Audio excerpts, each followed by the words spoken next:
এই বাংলাদেশে ইস্কন থাকতে পারবে না। আমরা মুসলিম জাতি, আমাদের সবাইকে গর্জে উঠতে হবে ইনশাল্লাহ। আলেমদেরকে এত লাঞ্ছনা বঞ্চনা করার পরও আমরা কেন মুসলিমদের কথা বলি না? এর পিছে বড় কারণ আছে। আসসালামু আলাইকুম। আশা করি সবাই ভালো আছেন। আসলে এখন প্রধান কারণ বাংলাদেশে একটা ইস্কন নিয়ে। আমরা মুসলিম জাতি যেদিকেই জোয়ার সেদিকেই কিন্তু বাদাম দিই। একটা কথা আছে না, জোয়ারে নাই সবাই বাদাম দেয়। সেটা হলো বাংলাদেশে যদি আওয়ামী লীগ নিষিদ্ধ করা হয় তাহলে ইস্কন কেন নিষিদ্ধ করা হবে না?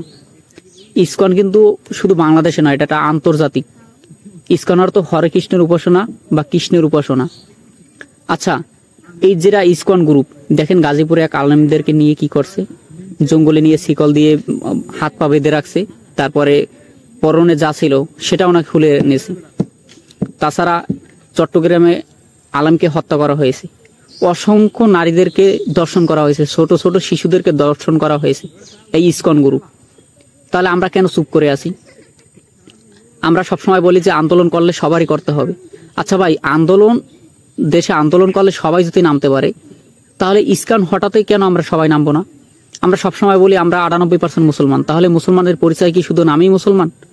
এই দেখুন, ইস্কনদের বিরুদ্ধে শুধু ফেসবুক কয়েকটা পোস্ট করেন বা কয়েকটা কথা বলেন, এইটি তারা বলে কি আমরা সংখ্যালঘু, আমাদের পাশে কেউই নেই। আর তাদেরকে যদি মারধর করা হয় তখন তারা কি বলবে?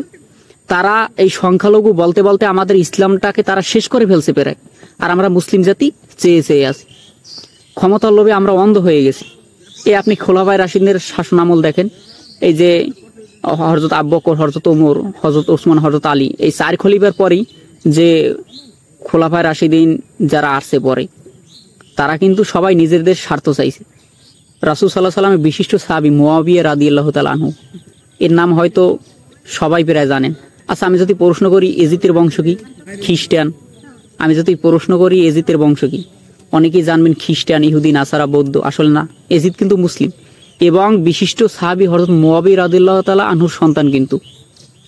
এবং এই হোসাইন রাদিয়াল্লাহু তাআলা আনহুকে ক্ষমতা না দেওয়ার পর, পঞ্চমবার যখন ক্ষমতা পায় 4 খলিফার যাওয়ার পর, ওমর বিন আব্দুল আজিজ, তারপর কিন্তু হোসাইন রাদিয়াল্লাহু তাআলা আনহু ক্ষমতা পাওয়ার কথা, তাকে না দিয়ে কিন্তু এই এজিদকে দেয় মুআবিয়া রাদিয়াল্লাহু তাআলা আনহু। আর এই থেকে আরব কান্ট্রিতে এখন রাজার পোলা রাজা হয়।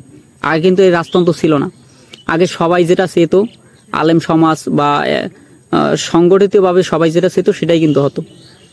আর ওই থেকেই কিন্তু ক্ষমতা নেওয়া শুরু হয়েছে। এই যে সিমের, তখন ওই আরবদের সেনাপতি ছিল। তারপরে কি আসলো? আব্বাসী শাসন। আব্বাসী শাসন আসার পরে তারা মানলো না। তারপরে এই যে মুঘল সাম্রাজ্য আর কত বছর আইছে। ইরাকের প্রধান ইসলাম কেন্দ্র বাগদাদে।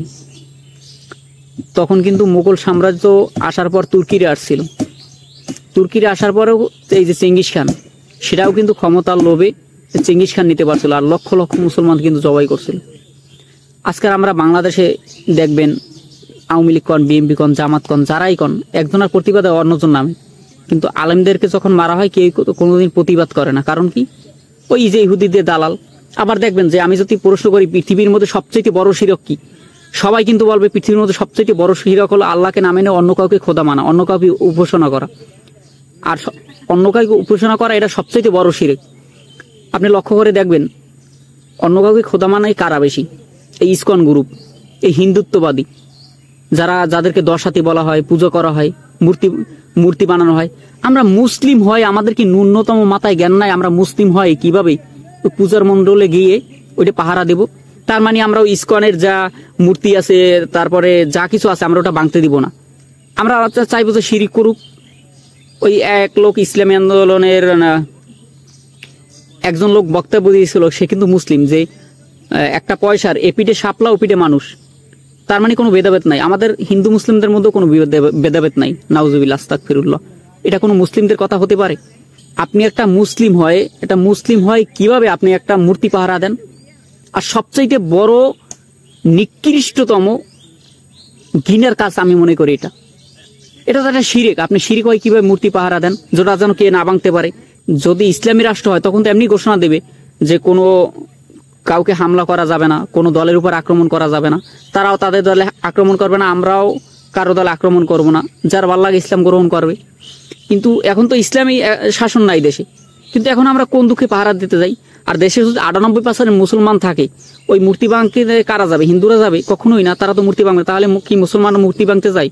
আর মুসলমানরা মূর্তি ভাঙতে যায়, আর আমরা আলেম সমাজ ওইটা পাহারা দেবো। যখন ওই মূর্তি ভাঙতে যাবে তখন চাই আমরা মাথা পাশে মুসলমানের উপর পিটান মারবো, যে মূর্তি ভাঙলি কে তুই? তার মানে কি আমরা সাহায্য করতে আছি ওই যে তোমরা আল্লাহর ইবাদত না করে মূর্তির ইবাদত করো। কারণ আল্লাহ তাআলা সূরা কাফিরুনে তো বলে দিয়েছে, বিসমিল্লাহির রহমানির রহিম, কুল ইয়া আইয়ুহাল কাফিরুন, আমি তার ইবাদত করি না যার ইবাদত তোমরা করো। লা আবুদু মা তা'বুদুন, এবং আমিও যার ইবাদত করি তার ইবাদতও তোমরা করো না। আবার লাস্টের আয়াতে কি বলছেন? লাকুম দীনুকুম ওয়ালিয়া দীন, যার যার কর্মফল তার তার পেতেই হবে।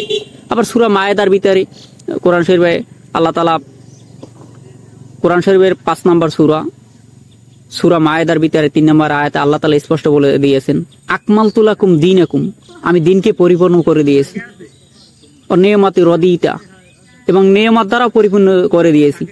লাকুম দীনুকুম ইসলাম, পথ পাওয়ার নিয়ত থাকলে যখন চরমনাই মাদ্রাসায় যখন আমি লেখাপড়া করি তখন বড় বড় পথ পেতাম, তখন জেলায় এখন পথ থাকতে আমার, ওই পথের জন্য আমি রাজনীতি করি না। পথ পাওয়ার লোভে, ক্ষমতার লোভে এই রাজনীতি আমি করি না ইনশাআল্লাহ। আর আল্লাহ যেন এই লোভটা ভিতরে না রাখে কোনোদিন। আমি রাজনীতি করি এই কারণে যাতে আল্লাহ এবং আল্লাহর রাসূলের দিন বাস্তবায়ন করা যায়, আল্লাহ রাসূল সাল্লাল্লাহু আলাইহি ওয়াসাল্লামের আদর্শ বাস্তবায়ন করা যায়, আল্লাহর জমিনে যেন আল্লাহর হুকুমত বাস্তবায়ন করা যায়। ওই মন্দির পাহারা দিতে যাইয়া, দশাতি পাহারা দিতে যাইয়া, ইসকনের সাথে বন্ধুত্ব করিয়া যারা দর্শন করবে তাদের বিচার হবে না, যারা মুসলিমদেরকে মেরে ফেলবে তাদের বিচার হবে না, ছোট ছোট শিশুকে দর্শন করবে তাদের সাপোর্ট করে ক্ষমতায় যাওয়া লাগবে, ওই রাজনীতি আমি করিনি। কোরআন শরীফের ভিতরে 5 নম্বর সূরা আল মায়েদা 3 নম্বর আয়াতে আল্লাহ তাআলা স্পষ্ট বলে দিয়েছেন, তোমরা কাফেরদেরকে ভয় করো না, তোমরা আমাকে ভয় করো, এবং আমি তোমাদের দিনকে পরিপূর্ণ করে দিয়েছি, এবং নিয়ামত দ্বারাও পরিপূর্ণ করে দিয়েছি, ভরপুর নিয়ামত দিয়েছি, এবং আমি ইসলামকে কবুল করে নিয়েছি। কিন্তু দেখেন আমরা কোরআনকে মানতেছি না, আমরা ভয় করি কাদেরকে? ইহুদিদেরকে, আমরা ভয় করি কাদেরকে? ভারতদেরকে। কারণ কি? তাহলে আমরা ক্ষমতা পাবো না। আরে আমরা সবসময় ইসলামদেরকে কি বলি? আমরা যারা ইসলামী আন্দোলন করি বা যারা জামাত করি, আমরা সবসময় কি বলি? আমরা ক্ষমতা যাওয়ার লোভে আন্দোলন করি না, আমরা ক্ষমতা যাওয়ার লোভে ইলেকশন করি না, আমরা ক্ষমতা যাওয়ার লোভে রাজনীতি করিনি। কি জন্য করি? একমাত্র আল্লাহ এবং আল্লাহ রাসূলকে ভয় করার জন্য। তা আল্লাহ রাসূলকে যদি ভয় করার জন্যই আমরা করি, তাহলে আমরা জামাত কন, চরমনাই কন, আমি তো একজন চরমনাই করি, আমার যে হইতে আমি বোঝা শুরু হয়েছে সে হইতে চরমনাই করি। তাহলে কিছু দেখা যায় যে কিছু চরমনাই লোক, সবাই না, কিছু চরমনাই লোক, কিছু জামাতের লোক, কেন আমরা মন্দির পাহারা দিতে যাব? কেন আমরা দশাতি পাহারা দিতে যাব? ওখানে আমার এমনও কিছু, আমি পিকচার দেখে হতবাক হই, এমন কিছু ভিডিও দেখে যে যখন মেয়েরা নাচ গান করে, ওইখানে মঞ্চ উঠেই যখন নাচ গান করে মূর্তির সামনে, তখন কিছু আলেম যাই এইভাবে চাই রয়েছে, এই চৌকুলারে না। তার মানে কি ওটা জেনা হইতেছে না? আমরা বেপর্দা নারীদের দিকে ওরকম তাকাইয়েছি, মূর্তির সামনে নাচতে আছে, আমরা ভালো লাগতেছে। আবার আমরা ওং নমস্কার দিয়ে এরকম গীতা পাঠ করি, মানে তাদেরকে বুঝাই যে আমরা তোমাদের সাথে আছি, তোমাদের ভাই। তা ভোট কামাই করার জন্য যদি এতই তোমাদের প্রয়োজন হয়, ভোট কামাই করার জন্য যদি এতই যদি তোমার দরকার হয়, তাহলে তুমি ইসলামের নাম দিয়ে ভোট কামাই করো। তুমি ওই অন্য দল আছে সেই দলে যাও, তুমি বিএনপিতে চলে যাও, আওয়ামী লীগে চলে যাও, তখন কোনো ইসলামের নাম দেওয়া দরকার নেই, তখন তোমাদেরকে বাধা দেবে না। কিন্তু তোমরা ইসলামকে বিকৃত করে ইসলামের নাম দিয়ে কেন আমরা দশাতি পাহারাদের যাবো? আমি বলতে পারি আমার শরীরে এক ফোঁটা রক্ত থাকতে আমি যতদিন বেঁচে আছি আমি তো কোনদিন মূর্তি পাহারা দিতে যাব না। আপনি দেখেন হযরত আদম আলাইহিস সালাম থেকে রাসূল সাল্লাল্লাহু আলাইহি সাল্লাম যত নবী রাসূল আসছে, 2,24,000 বা মতান্তরে 1,24,000 পয়গাম্বার, কেউ কি মূর্তি পাহারা দিয়েছে? আপনি 4 খলিফা দেখেন, সাহাবায়ে কেরাম, তাবিন। আচ্ছা এই যুগের কথা বলেন, আপনি 500-600 বছর কথা বলেন, মোহাম্মদ গুরি, কুতুবউদ্দিন আইবেক, বখতিয়ার খলজি, শাহ পরান, শাহ মাকদুম, শাহজালাল, শাহ ইয়ামেন, কই তারা কি মূর্তি পাহারা দিয়েছে? গৌর গোবিন্দের বিরুদ্ধে শাহজালাল রহমতুল্লাহ গর্জে উঠে নাই, মন্দির ভেঙে ফেলে নাই। তা এই যুগে আমরা কেন মন্দির পাহারা দিতে যাবো যখন কে ভাঙতে না পারে? কই আমরা তো ইচ্ছেকৃত ভাঙি না, যে আমি ভাঙে লাইলাম, হ্যাঁ পাহারা দিয়ে যাম। মানে ওটা আরো ভালোভাবে রাখতে চাই যেন কোনো সমস্যা না হয়, তারা যেন ঠিক মতো ইবাদত করতে পারে। আর আমাদের মুসলিমদের পিছন দিয়ে বার যাও, অত কোনো সমস্যা নাই, সমস্যা শুধু ওই মন্দির পাহারা দিতে হইবে, হিন্দুদের আমাদের লগে আনতে হবে, কারণ আমরা আনাইলে তো আমরা ভোট পাবো না, ক্ষমতা যাইতে পারবো না। তো ক্ষমতা যাওয়ার যদি এতই লোভ হয়, তাহলে ইসলামে কেন আসছো তোমরা বিএনপিতে চলে যাও, আওয়ামী লীগে চলে যাও, স্বতন্ত্রে চলে যাও, লাঙ্গলে চলে যাও, ইসলামে আসার কি দরকার? মুসলিমদেরকে সজাগ থাকতে হবে, মুসলিমদেরকে সব সময় সজাগ থাকতে হবে। আপনি ইতিহাস পড়ে দেখেন মুসলিমদের, সালাউদ্দিন আইয়ুবী রহমতুল্লাহ আলাইহি যখন আরব কান্ট্রি যখন বিজয় করেন তখন সবাই উল্লাসে ব্যস্ত, কিন্তু সালাউদ্দিন আইবি কি করছিলেন জানেন? মসজিদের হারামে বসে এরকম নিশ্চমে বসে রয়েছিলেন, আনন্দ উল্লাস করে নাই। তখন তার বিশিষ্ট গুপ্তচর যারা সেনাপ্রধানে ছিল তারা যাই জিজ্ঞেস করছিল, হুজুর এখন তো আমাদের বিজয় হয়ে গেছে, কোনো সমস্যা নাই, আপনি চুপ করে আছেন কেন? তখন বলছিল না, এখনো বিজয় হয় নাই, কারণ কাফেরদের দ্বারা আমরা বিজয় করছি, কিন্তু মুসলিমদের ভিতরে এখনো কিছু এমন কীট বিষাক্ত জিনিস আছে যাদেরকে সরিয়ে ফেলা লাগবে, না হয় কোনোদিন ইসলাম কায়েম করতে পারবো না আমরা। সেটা কিভাবে? তখন কিন্তু সালাউদ্দিন আইবি ওই সময়ের কালে 3000 ইমামদেরকে হত্যা করছে, সাধারণ কোনো মানুষ না। এর মধ্যে ফিলিস্তিনের মসজিদের প্রধান খতিব ইমাম, তাকেও হত্যা করা হয়েছে। তো ওই সময় যদি 3000 ইমামদেরকে হত্যা করে, তা এই যুগের মধ্যে কত মুসলিমদের নামদারি খ্রিস্টান, ইহুদি, আমেরিকার দালাল কত আছে একটু বোঝেন। আপনি ইতিহাস পড়ে দেখেন, ওই সময় সালাউদ্দিন আইবি মসজিদের 3000 ইমামদেরকে হত্যা করছেন, কারণ তারা লেফাজদারি ইমাম ছিল, মাথায় বড় পাগড়ি ছিল, লম্বা জামা ছিল, জুব্বা ছিল, মুখে দাড়ি ছিল, কিন্তু সত্যিকার অর্থে তো ইমাম ছিল না। তো এই যুগে কত হাজার ইমাম থাকতে পারে? একটু ইতিহাস দেখেন। ওই সময়ের কালে ফিলিস্তিনের মসজিদের প্রধান ইমামকেও হত্যা করছিল ওই 3000-এর ভিতরে, কারণ সেও একজন ছিল পাদ্রী খ্রিস্টানদের ভিতরে। তারা সবসময় বলতো কি জানেন, যে তোমরা ইসলামকে ভালোবাসো, নামাজ পড়ো, তাহাজ্জুদ পড়ো, সবসময় কান্না করো। সে নিজেও কান্না করতে, কিন্তু তারা যুদ্ধে যেতেন না, বলতেন না যুদ্ধে গেলে সংগঠিত হবে, আমরা কাফেরদেরকে এই ইসকন গ্রুপ যারা আছে, যে হিন্দুদের থেকেই তো আছে ইসকন গ্রুপ, খ্রিস্টানদের মেরে ফেললে কে ইসলাম গ্রহণ করবে, তাদেরকে মারা যাবে না। আর এমন আতঙ্ক ছড়াইতেছে তাদেরকে তোমরা ভয় পাও, আর তারা তো আমাদের অনেক সাহায্য করে, আমরা ভাই তোমরা রোজা নামাজ করো, ইবাদত করো, হজ করো, জাকাত দাও, চোখের পানি ফেলাও, কিন্তু কি যুদ্ধে যাওয়া যাইবে না, তাদেরকে মারা যাবে না। কত বড় মুনাফিক ছিল। আর এখন তো সেই যুগ এটাই আসছে। আপনি দেখবেন আন্দোলনে সবাইকে ডাকবে, সবাই একতা হও, সবাই একতা হবে, কিন্তু যেই বলবো যে একজন ইমামকে হত্যা করা হয়েছে, আমার একজন বোনকে দর্শন করা হয়েছে, সবাই তোমরা আসো, তখন সবাই কিন্তু যাবে না। কারণ তখন অনেকজন মস্তা দেবে, ওখানে গেলে ফেতনা হতে পারে, ইসলাম ফেতনা পছন্দ করে না। কেন ভাই? ওখানে যদি তোমার আপন বোন থাকতে তুমি যাইতে না? ওখানে যদি তোমার আপন ভাই থাকতে, তোমার মসজিদের একজন ইমামকে যদি হত্যা করা হয়, সে তো তোমার আপন ভাই থাকতে তোমার মাথা গরম হয়ে যায়, তুমি যাইতে। কিন্তু এখন সে তোমার কিছু লাগে না, এখন যাও না কেন? রাসূল সাল্লাল্লাহু আলাইহি ওয়াসাল্লামকে তুমি কি হাদিস পড়ো না, আল মুসলিম আখুল মুসলিম, মুসলমানের ভাই। আমরা কেমন ভাই হতে পারলাম? বলেন কেমন হতে পারলাম? রাসূল সাল্লাল্লাহু আলাইহি ওয়াসাল্লাম বলছে যে কিয়ামতের আগে 73টা দল হবে, এর মধ্যে একটা দল জান্নাতে যাইবে আর 72টা জাহান্নামে। এখন তো প্রমাণ হয়ে গেছে। আপনি একটা বাস গাড়িতে ভ্রমণ করেন, দেখবেন একটা বাস গাড়ি যখন জোহরের সময় হয় বা আসরের সময়, যখন ধরেন বরিশাল থেকে চট্টগ্রাম বা বরিশাল থেকে সিলেট রাঙ্গামাটি যায়, তখন তো বাস থামায় না নামার জন্য, কিছু কিছু বাস থামায়। তখন তো ওটার ভিতরে 70 জন 80 জন যাত্রী থাকে, একজন নামাজ পড়তে পারে, 2 জন বা কেউই পড়ে না। একটা বাসের ভিতরে যদি ফরজ নামাজ যদি কেউই না পড়ে, তখন 80 জন যাত্রীর ভিতরে যে কেউই না পড়ে, তারা রাসূল সাল্লাল্লাহু আলাইহি ওয়াসাল্লাম হাদিসে এখনই মিলে গেছে যে 73টা দলের মধ্যে একটা জান্নাতে যাবে, 72টা জাহান্নামী হবে। দেখেন আপনি। আর আমরা 98% মুসলিম, বাংলাদেশ দাবি করে 98% মুসলিম। কই এটা ইসলামী হুকুমত তো কায়েম হয় না। ইসকন গ্রুপ ঠিকই কায়েম হয়ে যায়, মন্দির পাহারা দেওয়া ঠিকই হয়, ঠিক আছে। পূজার সময় দেখবেন, এবছর পূজায় আপনি দেখবেন যে 70% কিন্তু মুসলিম নারীরা গেছে। সে কি আপনার বোন না? সে কি আপনার আত্মীয় না? সে কি আপনার মা বোন না? তো কিভাবে ওই পূজায় গেল? কই কোনো হিন্দু, কোনো বৌদ্ধ, খ্রিস্টান, কোনো হিন্দু নাসারা তো আমাদের মাহফিলাই পাহারা দেয় না, আমাদের মসজিদও পাহারা দেয় না, যেটা যেন কেউ ভাঙতে না পারে। কই বাবরি মসজিদ তো গুঁড়ো করে দেওয়া হয়েছে। ফিলিস্তিনে গাজায় নামাজ পড়া অবস্থায় কত গুলি করছে, কত বোমা হামলা আক্রমণ করছে। কই আমরা তো তার কোনো প্রতিবাদ করিনি। কিন্তু আমরা সব সময় কি করি যে না এটা করা যাবে না, ওটা করা যাবে না। কই তারা পাহারা দিতে, যখন বাবরি মসজিদ ভাঙছিল, যখন ফিলিস্তিনে মসজিদ ভাঙছে, আকসায় মসজিদ ভাঙছে, যখন ব্রাজিলে আজান দেওয়া নিষিদ্ধ করে দিয়েছে, আমেরিকা নামাজ পড়তে দেওয়া হয় না, তখন আমরা কইছিলাম, তখন পাহারা দিল না, তখন ইসকন গ্রুপ পাহারা দিল না, তখন বৌদ্ধ খ্রিস্টান পাহারা দিল না। কই তোমরা তো তাদেরকে গলায় হাত দিয়ে হাঁটো, কই তারা পাহারা দেয় না কির জন্য? আর আমরা যাই মন্দির পাহারা দেব, দশাতি পাহারা দেব, যেটা আল্লাহর সাথে শিরিক করে, সরাসরি আল্লাহর সাথে শিরিক। আল্লাহ বলছে আমার সাথে কোনো অংশীদার করো না, আর আমার সাথে যে অংশীদার করে তার জন্য চিরতরে জাহান্নাম।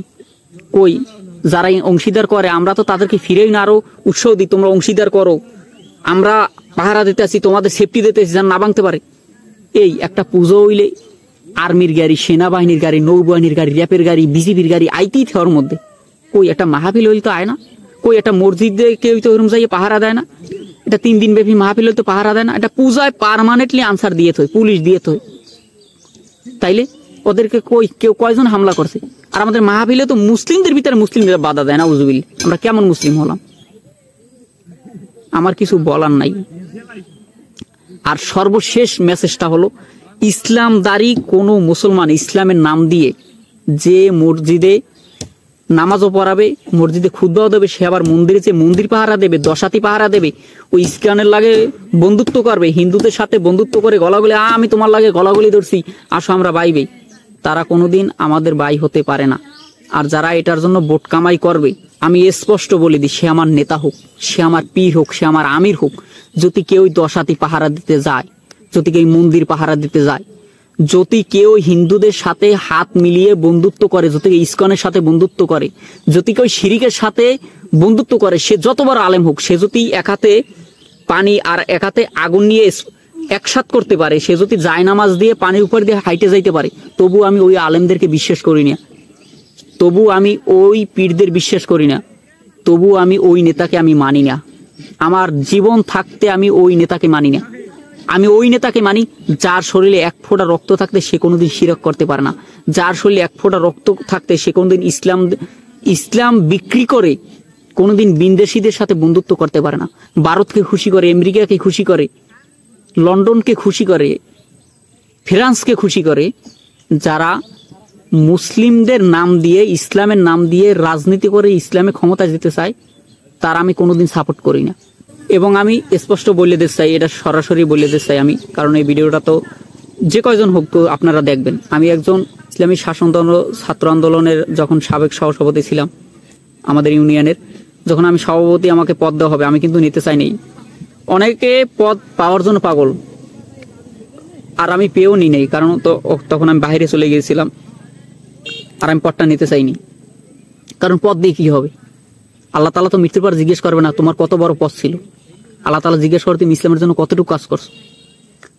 আমি একজন কর্মী হিসাবে আমি কোনোদিন চাইবো না আমার নেতা মন্দির পাহারা দিক, আমার নেতা যে দশাতি পাহারা দিক, আমার নেতা যে অগ্নিকাণ্ড যেখানে পূজা করা হয়, যেখানে নাচ গান হয়, সেখানে গিয়ে ভোট চাইতে যাক, সমর্থন করা হোক, যে আমি তোমাদেরকে পাহারা দিই, তোমাদেরকে সেকতে দিই। আমি তার পিছে গড়বো না ইনশাআল্লাহ। আমি ওই নেতার পিছে গড়বো যার শরীরে একটা জামা থাক বা না থাক, কাপড়টা সুর পরিধান থাক, জামাটা সেরা থাক, টুপিটায় ময়লা থাক, কাপড়টা পরিধান থাকলেই হয়েছে, তার 70 টাকা থাকলেই হয়েছে, টুপিটা পুরান হোক কিন্তু ময়লা না হোক, জামাটা পুরান হোক, সেরা হোক, ময়লা না হোক, আমি তার নেতার পিছে আছি, ওই নেতার পিছে আছি। কিন্তু যে নেতা এরকম শরীরে টোক্কা দিয়ে আটবে, টুপিটা সুন্দর করে দেবে, আবার মন্দিরেও যাবে, সালামও দেবে, আবার দশাতি পাহারা দেবে, ওই নেতার পিছে আমি নেই। ইসলাম মানে হিন্দুদের সামনে আত্মসমর্পণ করতে কয় নাই, ইসলাম মানে আনুগত্য করা, আত্মসমর্পণ করা। কোথায় আত্মসমর্পণ করবেন? ইসলামের মধ্যে, কোরআন হাদিস ইজমা কিয়াসের ভিত্তিতে। আল্লাহ তাআলা সবাইকে বোঝার তৌফিক করে দিক। আর সর্বশেষ যারা ওই ইসকনের এখনো যে পাঁচ আড়তে আছেন, ইহুদিদের পাঁচ আড়তে আছেন, দশাতি পাহারা দিতে আছেন, যেখানে শিরিক হয় সেখানে যে নাচ গান দেখতে আছেন আর ভোট চাইতে আছেন, যে হিন্দু মুসলিম বাইবেই, সময় আছে এখনো ঠিক হইয়ে যান, আনাইলে কিন্তু পালাইবারও জায়গা পাইবেন না। আওয়ামী লীগ তো পালাইতে পারছে, আর আপনারা যারা ইসলামের নাম দিয়ে এইসব কাজ করেন, আপনারা পালাইনেও কিন্তু জায়গা পাইবেন না, এটা মাথায় রাখেন। যারা ইসলামের নাম দিয়ে মন্দির পাহারা দেবেন, দশাতি পাহারা দেবেন, যারা ইসকনের সাথে বন্ধুত্ব করে, যারা দর্শন যারা করে, তাদের সাথে হাত মিলিয়ে ইসলামের নাম দিয়ে মাথায় পাগড়ি পরে, টুপি দিয়ে, গায়ে জুব্বা দিয়ে, যেখানে নাচ গান হয়, যেখানে সিনেমা হয়, যে পূজা মণ্ডলীতে যে আপনি একত্র হয়ে গীতা পাঠ করবেন, নমস্কার দেবেন, আর বলেন আমরা বাইবে আমাদেরকে ভোটটা দিয়ে ইসলামে ভোট দিলে আমরা আরো পাহারা দেব, সাবধান হয়ে যান। ওই দিন এখন আর নাই, এখন সবাই বুঝে গেছে আপনারা কি চান। সত্যিকার অর্থে যদি জীবনের বিনিময় হলো যদি ইসলাম কায়েম করতে চান, তাইলে রাজনীতি করবেন। আর যদি ক্ষমতার লোভে সবাই আমার সাথে থাক, ইসলামে থাক, হিন্দু থাক, এইটা যদি চান, তাইলে কখনো কিন্তু পার পাবেন না। এটা কিন্তু মাথায় রাখেন। সবাই ভালো থাকেন, সুস্থ থাকেন, আল্লাহ হাফেজ।